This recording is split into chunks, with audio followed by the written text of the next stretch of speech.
মেয়েরা কোনোদিনই নিজের মতন করে বাঁচতে পারে না, কেননা বিয়ের আগে বাড়ির লোকের কথা শুনতে হয়, বিয়ের পর স্বামীর কথা, শ্বশুর বাড়ির কথা, আর সন্তানরা যখন বড় হয় তখন সন্তানের কথাতেই চলতে হয়। তা করতে করতেই চলে আসে মরণকাল। যাই হোক, এইভাবেই শেষ হয় একটা মেয়ের জীবন।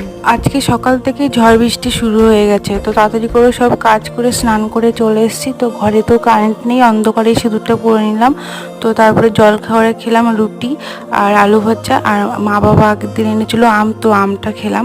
জল খাবার খাওয়ার পর এখন দুপুরের জন্য রান্না বান্না হচ্ছে। তো মাছের ডিম বড়া করে আলু দিয়ে ঝোল করা হয়েছিল, আর এখানে বসানো হয়েছিল ভাত।